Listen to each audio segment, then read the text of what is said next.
amin kakabsat. Dungeg kayo, padak nga pilay, nga dalet-teleteg, ubet. Ket intay imatangan, tistorya ti panagpasuksok, ni Kapitan Bianong nga ung-ung, sadyay barangay Mulmulong. Ni Kapitan Bianong, ket awan pa'y na aramidan na, sadyay barangay da. Kari, ngem intayagmet itinakutong akalapati. Ninata ag kabatang asawa na, ket tumaray, taray met, nga kagawad na.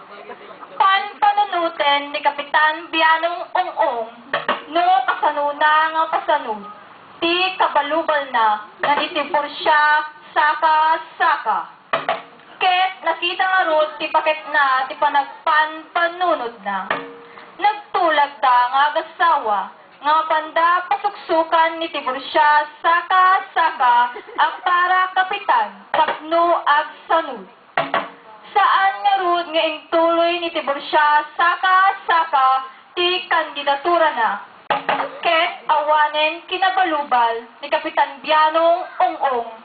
Nangapak nga rod, ket nagragrag sakda. Hala punsyon! Hala lamot! Hala inom nga uray dala malmal tutan. Ngem dagiti nga rod pundo ti barangay at amin sadyay bulsa ni Kapitan Bianong ung-ung. Dagijay meta tao sadyay barangay Mulmulong. Ket nagbalinda nga ag mauyong. Titimat la ag ibulbulsa yar aramiden ni Kapitan Bianong nga ung-ung.